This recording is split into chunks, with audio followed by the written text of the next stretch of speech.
Sehingga untuk membedakan antara warga militer kemudian hasil pembangunan infrastruktur ya dari warga sipil, akhirnya kita sebut sebagai teknik sipil. Karena sipil di sini lebih ke infrastrukturnya, pembangunan infrastrukturnya.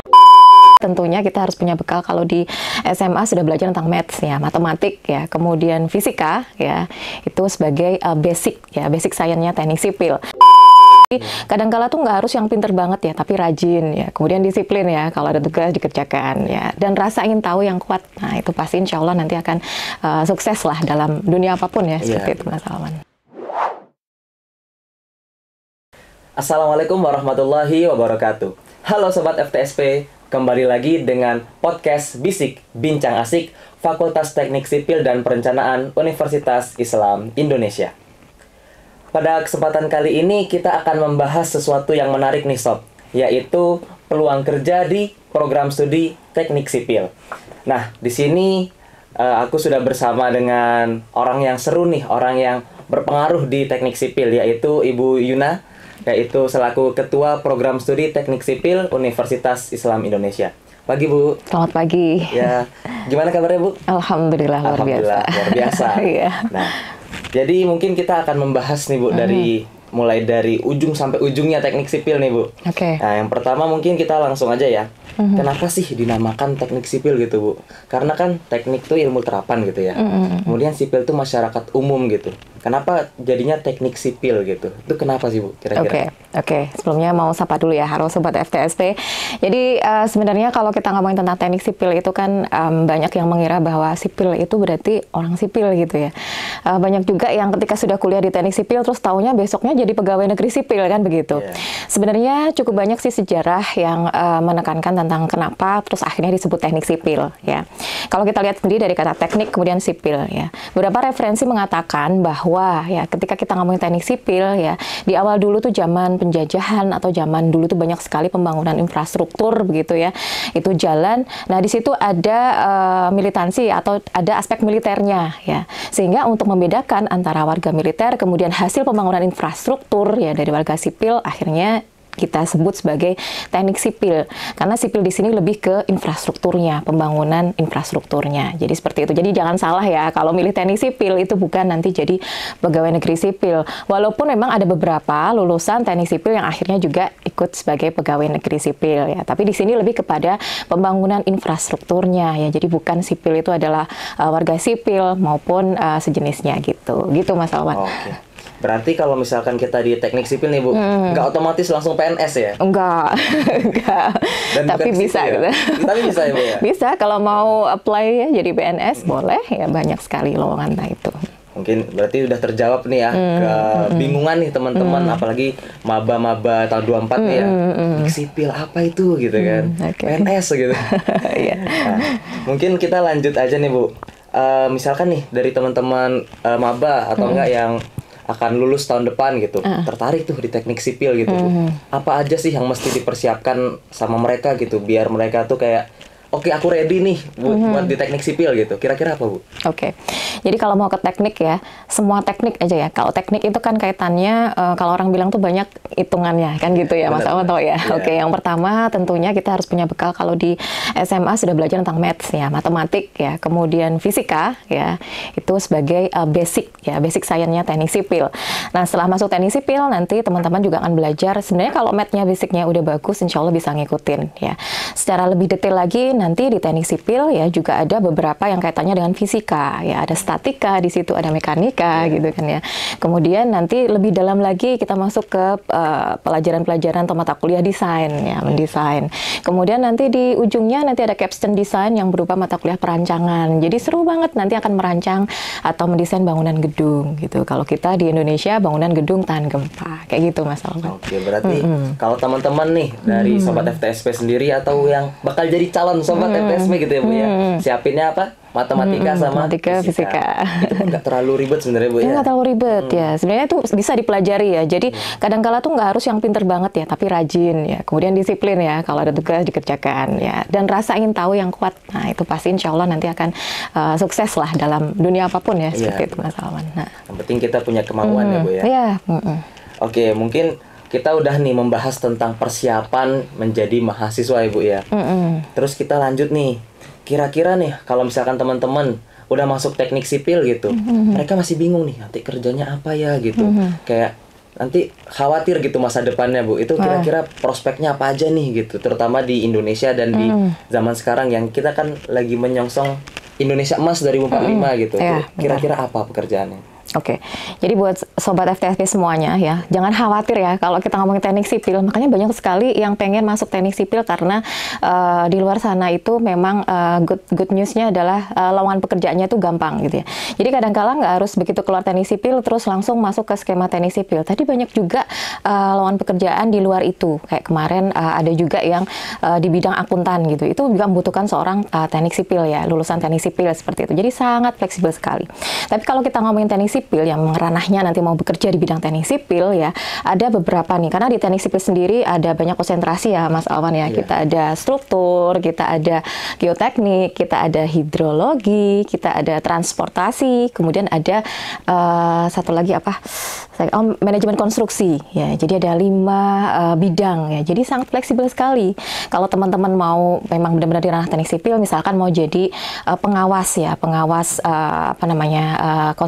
konstruksi begitu, atau mau jadi perencana ya, yang merencanakan, yang mendesain bangunan gitu, atau misalkan mau punya perusahaan sendiri ya, punya CV sendiri, PT sendiri ya. Bahkan tadi kalau mau daftar PNS juga bisa gitu ya. Bisa banget. Ada beberapa juga yang kerja di bank gitu, ada juga. Jadi kadang orang-orang itu menilai bahwa kalau orang di teknik sipil dia punya kemampuan untuk critical thinking ya kan. Jadi akan lebih fleksibel ketika nanti bekerja ya, dan itu sangat asik sekali ya. Jadi banyak sekali, mau jadi kontraktor juga bisa, mau jadi konsultan ya, mau di pengawas maupun mau jadi perencana ya, itu sangat banyak sekali peluangnya.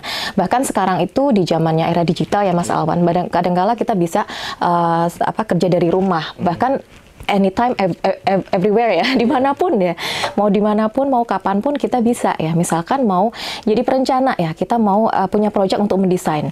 Kadangkala ada beberapa teman saya yang juga kerjasama dengan luar negeri gitu ya, sehingga dia di rumah maupun dimanapun mendesain, kemudian propose desainnya ya, kemudian dia bisa mengerjakan, dan itu sangat benefit sekali ya, itu sangat menguntungkan sekali. Jadi sangat fleksibel dan peluangnya itu luar biasa di luar sana gitu Mas Alwan.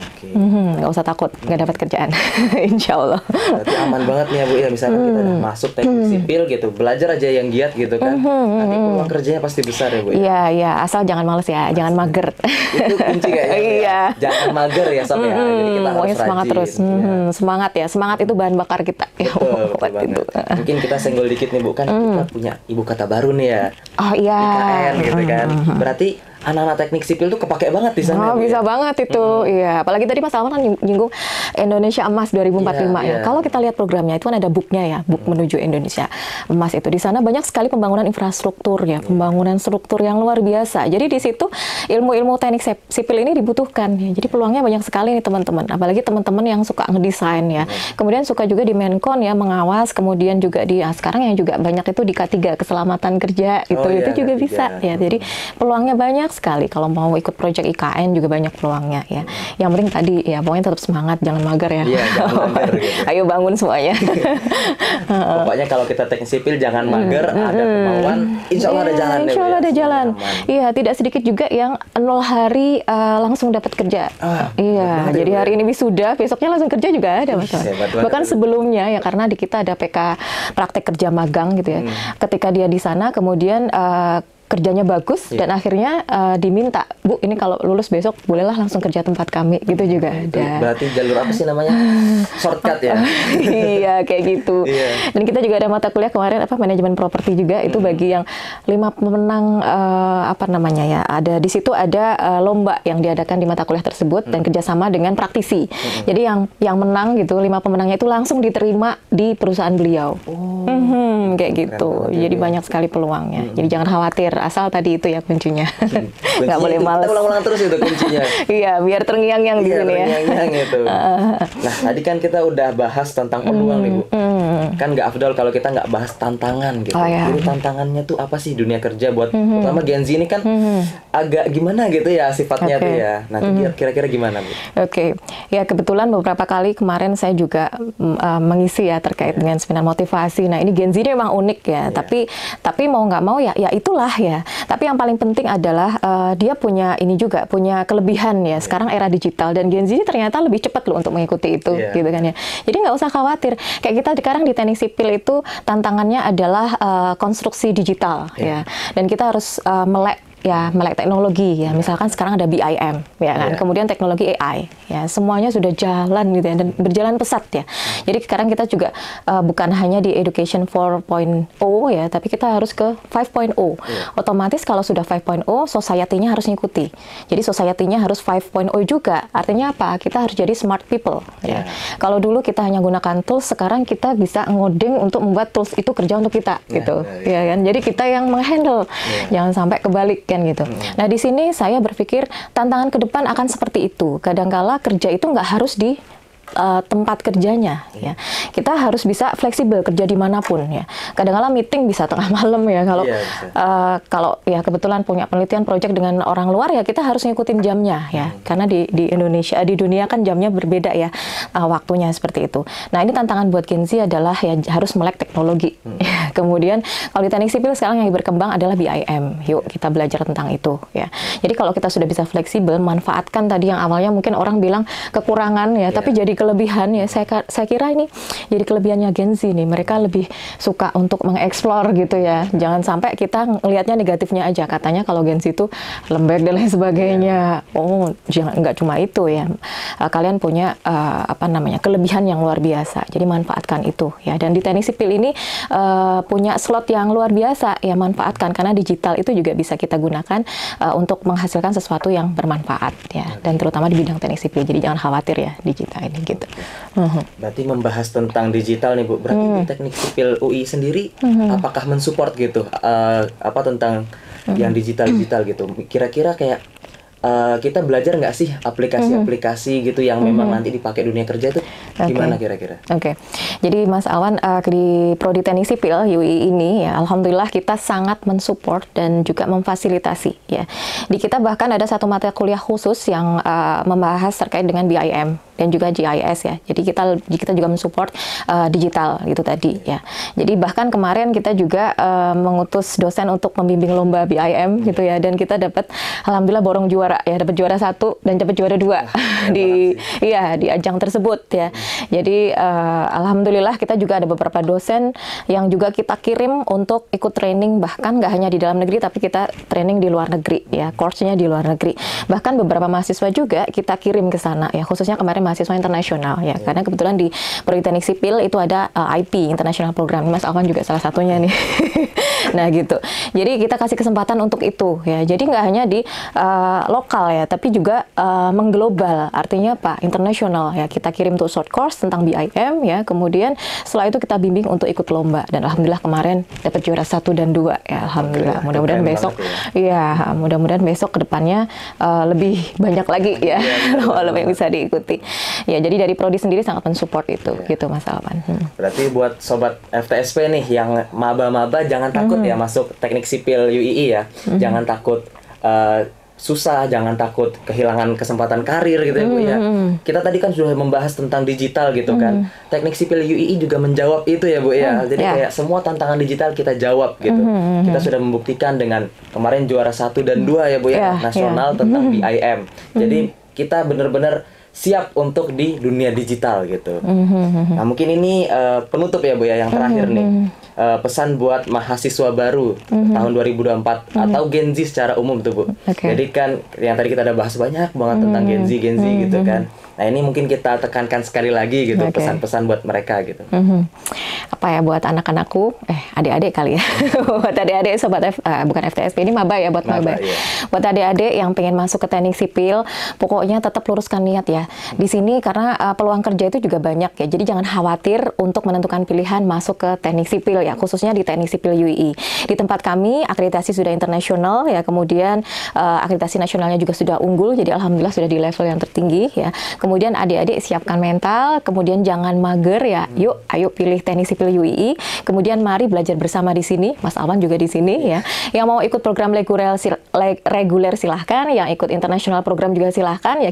Kita punya 2 program tersebut, kita fasilitasi, dan mudah-mudahan dalam proses pembelajaran adik-adik bisa mengikuti dan nanti kedepannya lulus sebagai orang yang sukses ya, as an engineer ya. Amin, amin, amin. Oke, gitu. Oke, mungkin cukup sekian ya Bu ya. Terima kasih atas waktunya telah membagikan banyak informasi nih seputar teknik sipil dan tantangan di masa depan. Kuncinya apa tadi? Jangan mager. Nah, itu dia. Oke, cukup sekian dari kami. Apabila ada salah kata mohon dimaafkan.